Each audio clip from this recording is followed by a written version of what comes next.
Morning. I first, if anybody knows me, they know I'm not a very succinct person. So let me do my best to be as succinct as humanly possible.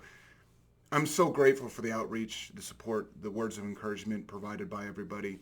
Uh, but I really want to make clear my intent here is to not bring more and additional, targeted focus on my issues. Because look, PTSD, it's a flagrant issue. It's a pandemic or an epidemic of sorts across the world, across the U.S.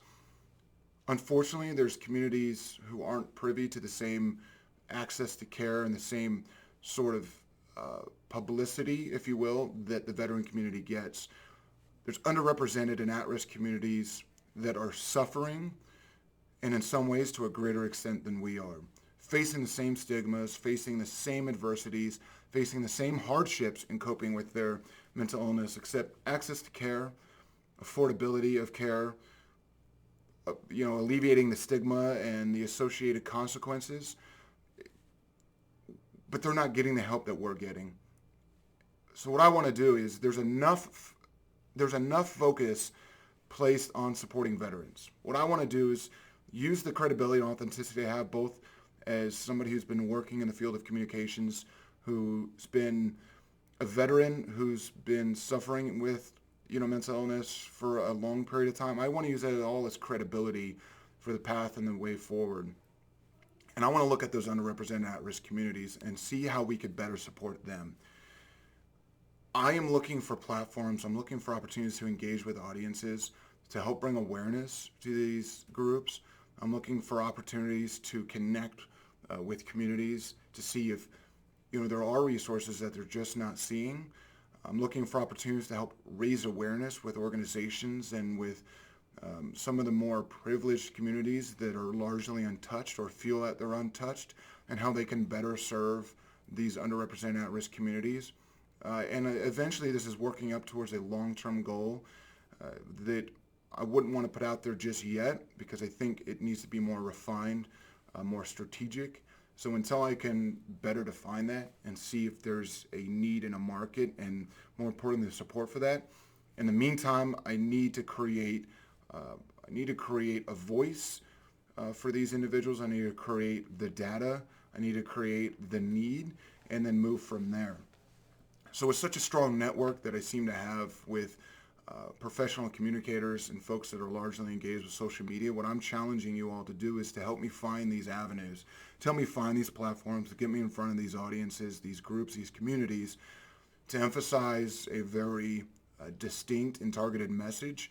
And again, it's not specific for veterans. That'll come later. I think that there's a need for veterans to begin turning and back into that community and providing a reciprocal gratitude, specifically for those that have earned a lot of the resources available to us in the realm of mental health and cognitive growth. I'm not looking for those audiences just yet. I'm looking for the other audiences. How can I get in front of organizations, community leaders, communities themselves, other nonprofits, folks that have the potential to help these communities? How do I get in front of them and define and convey the severity of the problem and the need for the problem in a way that activates change? That's what I'm looking for, whether it be in person, whether it be a webinar, whether it needs to just be a YouTube platform. I'm not really sure yet. I prefer to do in person, and again, with the back credibility of somebody who's been in the business of communications for over 15 years, who understands what is involved in change management, and with somebody who's been suffering with mental illness for quite some time and has had significant alterations to his life as a result. And it was just now coming to light of what needs to happen to be better. And I feel that reaching out and being an advocate is probably the best medicine that I can have. So again, I'm really just looking for folks to give me the platform to speak, whether it be more news interviews, whether that's standing before an audience at a nonprofit event, whether that's speaking before school leaders, college students, what have you.